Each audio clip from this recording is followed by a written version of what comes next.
या देवी सर्वभूतेषु मातृरूपेण संस्थिता नमस्तस्यै नमस्तस्यै नमस्तस्यै नमो नमः।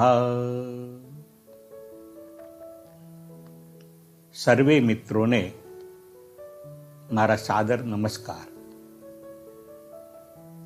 હું છું ડૉક્ટર જગદીશ જોશી. આજે નવરાત્રિના પર્વે માતૃવંદના શક્તિ ઉપાસના વિશે સંક્ષિપ્તમાં વિચારોને રજૂ કરું છું. હિન્દુ ધર્મ અનેક સંપ્રદાયો જેવા કે શૈવ સંપ્રદાય, વૈષ્ણવ સંપ્રદાય, શાક્ત સંપ્રદાય વગેરેમાં વિભક્ત થઈને લોકો જે તે આરાધ્ય દેવતાની આરાધના કરે છે. શૈવ સંપ્રદાયમાં ભગવાન શિવ, વૈષ્ણવ સંપ્રદાયમાં ભગવાન વિષ્ણુ, શાક્ત સંપ્રદાયમાં શક્તિના ઉપાસકો માતાને વંદન કરે છે, પૂજન કરે છે, અર્ચના કરે છે.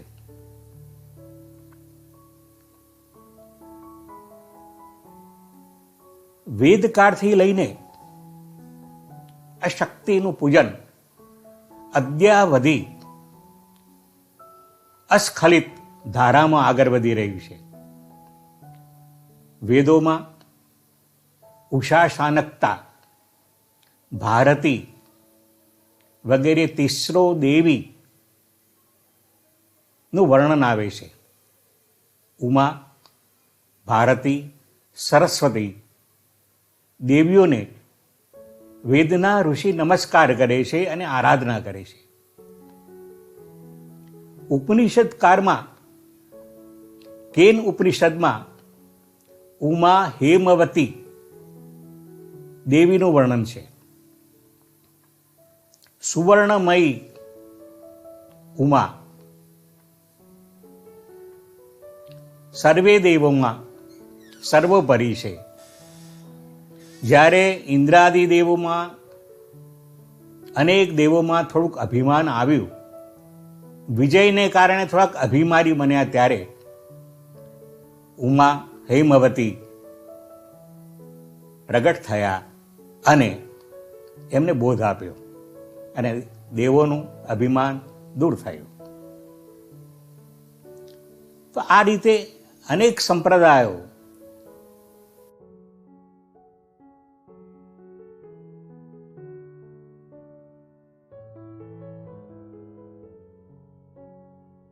વેદોમાં પણ શક્તિ ભારત શક્તિ ઉપાસના છે જ. રામચંદ્ર પણ વિજય માટે માતાજીની ઉપાસના કરે છે. મહાભારતના યુદ્ધ પૂર્વે અર્જુન શક્તિની ઉપાસના કરે છે. કૃષ્ણએ જ કહેલું કે યુદ્ધ પૂર્વે શક્તિની, માતાજીની ઉપાસના કર અને પછી તું યુદ્ધ કર. ત્યાર પછી આવે છે પુરાણ સાહિત્ય. પુરાણ સાહિત્યમાં માર્કંડેય પુરાણમાં મહાકાલી, મહાલક્ષ્મી, મહાસરસ્વતીની આરાધના થાય છે. માર્કંડેય પુરાણમાં 3 દેવીઓની આરાધના, પૂજન એ ચંડી પાઠમાં એનું વિસ્તારથી વર્ણન આવે છે. જ્યારે નવરાત્રિ ચાલે છે ત્યારે યજ્ઞ અને ચંડી પાઠનું પણ એક મહત્વ છે. બ્રાહ્મણો માતાજીનું જેમાં વર્ણન છે, માતાજીનું જેમાં પૂજન છે, અર્ચન છે, એવા ચંડી પાઠ દરરોજ કરતા હોય છે. ચંડી પાઠમાં ચંડી, અંબિકા, વિશ્વંભરી આવા દેવીના અનેક નામો પ્રાપ્ત થાય છે. અને એમાં અસુરો ઉપર વિજયની એક કથા આવે છે. ચંડીપાઠનો પ્રારંભ એક નાટકીય ઢબે થાય છે. એક રાજા અને એક વૈશ્ય બંને કુટુંબથી દુઃખી છે. રાજાનું રાજ્ય જતું રહ્યું છે, વૈશ્યનું ધન જતું રહ્યું છે. ત્યારે નિરાશ થયેલા બંને ફરતા ફરતા મેધા ઋષિના આશ્રમમાં આવે છે. ત્યારે મેધા ઋષિ મહામાયા શક્તિની વાત કરે છે અને આ કથા આગળ વધે છે. અનેક રાક્ષસોની, અનેક અસુરોની આમાં વાતો છે અને એના ઉપર માતાજીએ કરેલો વિજયની કથા પ્રાધાન્ય છે. ત્રીજા અધ્યાયમાં 4 અધ્યાય અને 5 અધ્યાય આ બહુ જ મહત્વના છે. અધ્યાય 5 ચંડીપાઠનું હૃદય છે. જેવી રીતે ભાગવતમાં દસમ સ્કંદ હૃદય કહેવાય છે, તો અહીંયા ચંડીપાઠમાં 5મો અધ્યાય હૃદય સ્વરૂપ છે. અધ્યાય 4માં શક્રાદય સ્તુતિ, જ્યારે માતાજીએ અસુરો પર વિજય પ્રાપ્ત કર્યો ત્યારે શક્ર એટલે કે ઇન્દ્ર વગેરે નમ્રતાપૂર્વક દેવીની સ્તુતિ કરી. આને શક્રાદય સ્તુતિ કહેવામાં આવે છે. નવચંડી યજ્ઞમાં યજ્ઞના અંતે શ્રીફળ હોમાય છે ત્યારે આ શક્રાદય સ્તુતિનું ગાન કરીને અંતે શ્રીફળ હોમવામાં આવે છે. એને આપણે પૂર્ણાહુતિ કહીએ છીએ. આવી જ બીજી સ્તુતિ દેવી સ્તુતિ છે. એમાં દેવીના જુદા જુદા નામોનું લઈને આરાધના કરવામાં આવે છે. યા દેવી સર્વભૂતેષુ માતૃરૂપેણ સંસ્થિતા નમસ્તસ્यै નમસ્તસ્यै નમસ્તસ્यै નમો નમઃ. યા દેવી સર્વભૂતેષુ બુદ્ધિરૂપેણ સંસ્થિતા નમસ્તસ્यै નમસ્તસ્यै નમસ્તસ્यै નમો નમઃ. યા દેવી સર્વભૂતેષુ સ્મૃતિરૂપેણ સંસ્થિતા નમસ્તસ્यै નમસ્તસ્यै નમસ્તસ્यै નમો નમઃ. યા દેવી સર્વભૂતેષુ લજ્જારૂપેણ સંસ્થિતા નમસ્તસ્यै નમસ્તસ્यै નમસ્તસ્यै નમો નમઃ. આવા અનેક શ્લોકો છે અને માતાજીની આરાધના છે. હોમ કરતી વખતે પણ દરેક શ્લોકના અંતે 3 આહુતિ આપવી પડે છે. 3 વખત નમસ્તસ્यै નમો નમઃ આવે છે, એટલે 3 વખત અલગ આહુતિ આપવામાં આવે છે. આ દેવીની આરાધનાની કથા બહુ સુંદર છે. માતાજી એટલા બધા શક્તિશાળી છે કે એ અનેક અસુરોને પરાસ્ત કરે છે. અહીંયા અસુરો સાથેના તુમુલ યુદ્ધનું અને તેના પરના વિજયનું ઓજસ ગુણ સાથેનું બહુ જ સુંદર વર્ણન કરવામાં આવ્યું છે. મેધા ઋષિની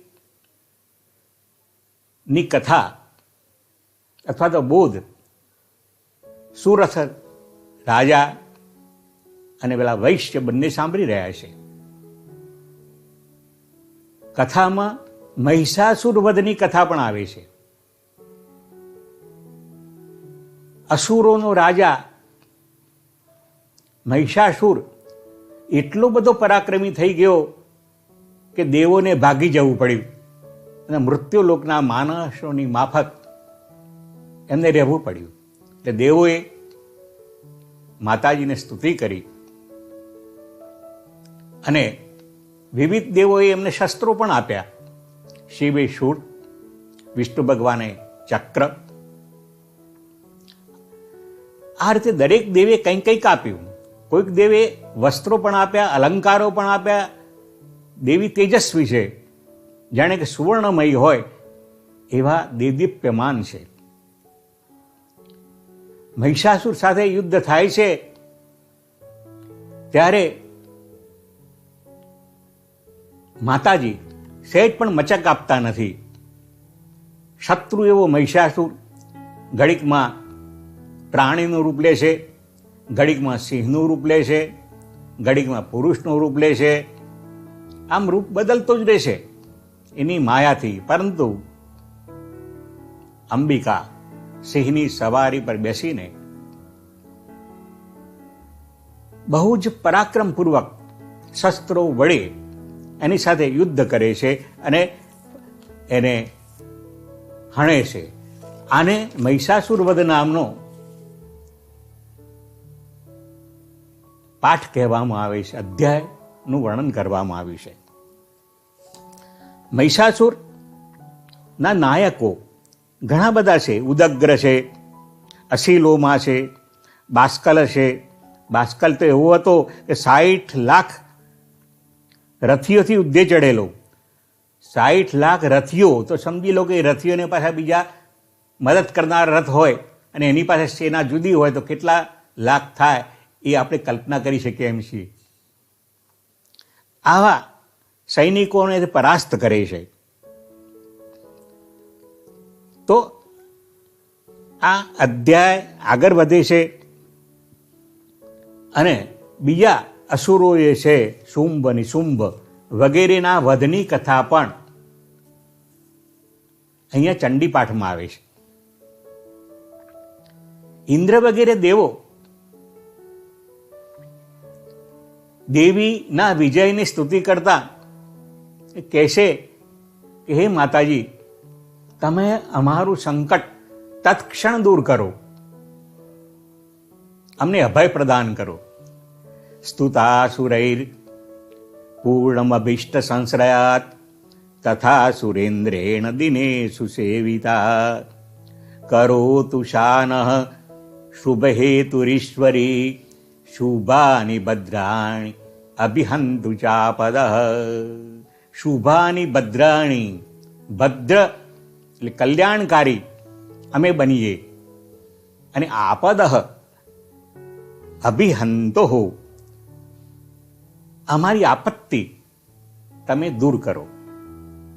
યા સાંપ્રતમ ચો દત દૈત્યતાપિદૈ રસ્માભિરીશા ચ સુરૈ નમસ્ય જય યા ચ સ્મૃતા તત્ ક્ષણમેવ હંતિન સર્વાપદો ભક્તિ વિનમ્ર મૂર્તિવિ. અમે બધા નમ્રતાપૂર્વક આપને વંદન કરીએ છીએ. પાઠ આગળ વધે છે. આગળની કથામાં ધૂમ્રલોચન, રક્તબીજ વગેરે અસુરોના યુદ્ધની કથા આવે છે.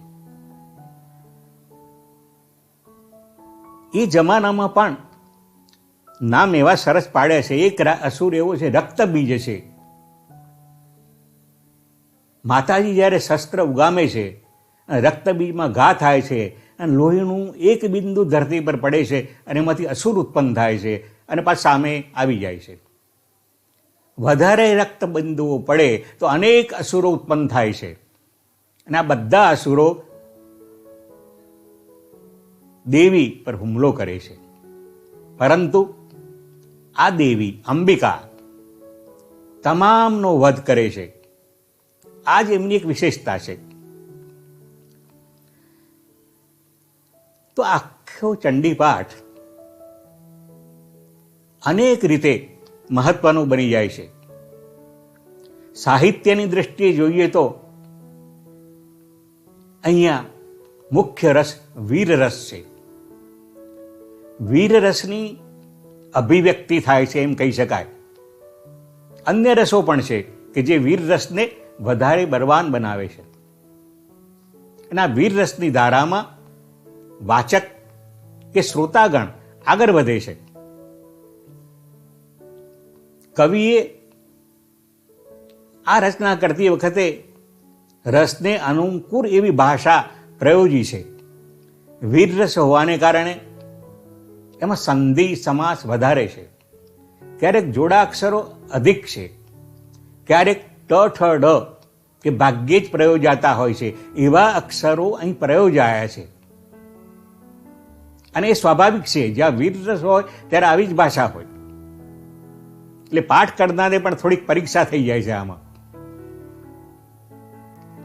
ઉતાવળ થતી નથી, ધીમે ધીમે શુદ્ધ ભાષામાં પાઠ કરવો પડે છે. ચંડી પાઠ ના 13 અધ્યાયોમાં 700 શ્લોકો છે અને ઐં રીમ ક્લીમ ચામુંડાય વિચ્ચય ની 2 મારાઓ આદિ અને અંતમાં કરવામાં આવે છે. એટલે બીજા 200 શ્લોકો કહેવાય.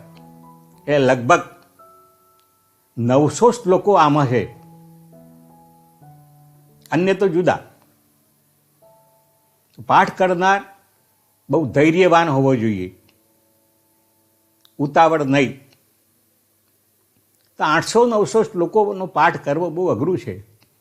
અને આવા બધા પાઠ થાય ત્યારે અંતે નવચંડીમાં શક્રાદય વડે એની પૂર્ણાહુતિ થાય છે.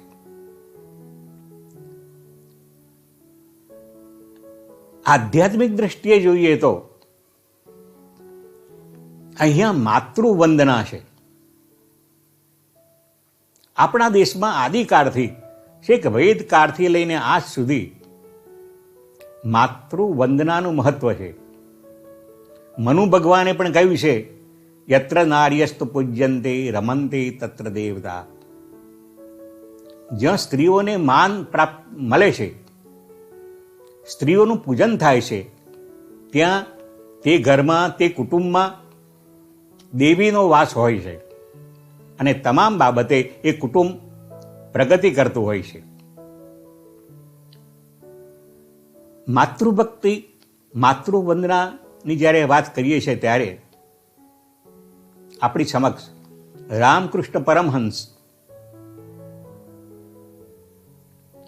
આદિ શંકરાચાર્ય ના નામો આપણી સમક્ષ આવે છે. રામકૃષ્ણ પરમહંસ એટલા બધા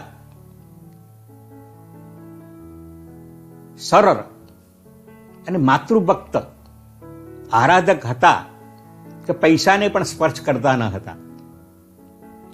જો પૈસાનો સ્પર્શ થઈ જાય તો આખા શરીરે એમને પીડા થતી હતી. આવા બિલકુલ અકિંચન છતાં માતૃભક્ત હતા. અને એમના વિદ્યાર્થી સ્વામી વિવેકાનંદ, રમણ મહર્ષિ પણ માતૃભક્ત હતા.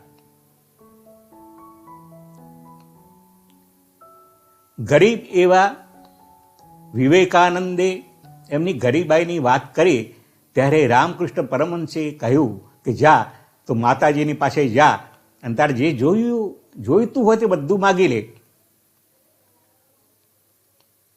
મંદિરમાં ગયા વિવેકાનંદ, માતાજીની સ્તુતિ કરી. માતાજીએ માગવાનું કહ્યું, પણ એટલું બધું દિવ્ય સ્વરૂપ હતું માતાજીનું કે વિવેકાનંદ કંઈ જ માગી શકે નહીં. રામકૃષ્ણ પરમહંસે બીજી વખત જવાનું કહ્યું. આમ 3 વખત ગયા, પણ 3 વખત કશું જ માગ્યું નહીં. વિવેકાનંદ લાગ્યું કે હવે કંઈ માગવાની મારે જરૂર જ નથી, હું તો સમૃદ્ધ છું. તો આંતરિક દ્રષ્ટિએ નવરાત્રિનું મહત્વ છે. નવરાત્રિના 9 દિવસ માણસ પાઠ કરતા કરતા અંદર ડોક્યું કરે છે, મન સાથે, બુદ્ધિ સાથે થોડોક સંવાદ કરે છે. હું કેવો છું એ પ્રશ્નનો ત્યાં જવાબ માગી લે છે. મારી કઈ કઈ ભૂલો છે, મારી કઈ કઈ મર્યાદાઓ છે, ત્યાં તે બધું જ જ્ઞાન આ પાઠ કરતી વખત થાય છે. જો એકાંત, એટલા માટે એકાંતમાં પાઠ કરવો જોઈએ, જપ પણ એકાંતમાં કરવા જોઈએ. મોટે ભાગે ઋષિ મુનિઓ વર્ષો સુધી ગુફામાં રહીને જપ કરતા હતા. એમને કોઈ પ્રસિદ્ધિનો મોહ હતો નહીં. માણસ જપ કરે છે ત્યારે વિચારો એકાગ્ર થાય છે અને પછી શ્લોકો દ્વારા આરાધના કરવામાં આવે એટલે ભક્તિનો ભાવ ભરે છે. એટલે જ્ઞાન, ભક્તિ આ બંને આવે તો જે કંઈ કર્મ કરે એ કર્મમાં દિવ્યતા આવે છે અને ગીતાની દ્રષ્ટિએ જોઈએ તો નિષ્કામ ભાવના પ્રગટ થાય છે. તો આ નિષ્કામ કર્મ માટે પણ આની જરૂર છે. ભક્તિ તો છે જ, પણ જ્ઞાનને શુદ્ધ કરવાનું છે. એટલે નવરાત્રિમાં મન, બુદ્ધિ, અહંકાર, 5 જ્ઞાનેન્દ્રિયો, 5 કર્મેન્દ્રિયો, મહાભૂત, આ તમામ શરીરની આંતરિક ઇન્દ્રિયો ચૈતન્યને પ્રગટ કરે છે. સર્વે શરીર ચૈતન્યથી ઉલ્લાસિત થાય છે. તો નવરાત્રિનું પર્વ એ ચૈતન્યને પ્રગટ કરવાનું એક પર્વ છે. હર્ષ, આનંદ, ઉલ્લાસ ખરો, પણ કયો? ભૌતિકવાદી નહીં, પણ આંતરિક વિકાસ કેટલો થયો છે એ એની વાણી દ્વારા, એના વર્તન દ્વારા આગળ વધાય. સાંખ્યમાં તો મન, બુદ્ધિ, અહંકારની વાત કરી છે, એ જ વાત અહીંયા ચંડીપાઠમાં છે. એટલે અહીં માયાની વાતથી લઈ અને સાત્વિક બુદ્ધિ તરફ આગળ કેવી રીતે વધવું તે વાત અહીં કરવામાં આવી છે. તો આ નવરાત્રિમાં માતાજીનું સ્વરૂપ અદ્ભુત છે, જેને વેદાંતી લીલારૂપ કહે છે. યોગીઓ ચિત્તવૃત્તિ ના ઉત્કર્ષની વાત કરે છે. નૈયાયિકો અણુવાદની વાત કરે છે અને અણુ તરફ, પરમાણુ તરફ આગળ વધવાની વાત કરે છે. તો બીજી બાજુ જે છે વૈષ્ણવો રાધારૂપ વર્ણન કરે છે. માતાજીમાં રાધાને જુએ છે. તો ઉપાસક જીતેન્દ્રિય તથા સંયમી, સાથે સાથે એના જીવનમાં કરુણા, પ્રેમ, ઉદારતા થી આરાધનામાં આગળ વધવો જોઈએ. અને દુર્ગુણો છે, કામ, ક્રોધ, લોભ, મોહ, મત્સર, આ બધા દુર્ગુણો રૂપી અસુરો છે, એનાથી મુક્તિ પ્રાપ્ત કરવી જોઈએ. આવો એક બીજો ધ્વન્યાર્થ પ્રાપ્ત થાય છે. ગરબા એ પણ આરાધનાની એક પદ્ધતિ ખરી, પણ એમાં એટલા બધા એમાં વ્યસ્ત નહીં થઈ જવું જોઈએ કે આપણે શરીરનું, આપણી ઇન્દ્રિયોનું, આપણા આંતરિક જ્ઞાનનું આપણે એનાથી દૂર થઈ જઈએ. તો ખરી આરાધના તો માણસ, ભક્ત આંતરિક દર્શન કેવી રીતે કરે છે અને એમાંથી કેવી રીતે દીવો પ્રગટે છે, અને દીવો પ્રગટાવવાનું કામ આ નવરાત્રિ કરે છે. આખા શરીરને જાણે કે સ્નાન કરાવે છે અને સ્નાનથી પવિત્ર થઈને એ માણસ ચૈતન્ય સભર બને છે. અસ્તુ. નમસ્કાર હો.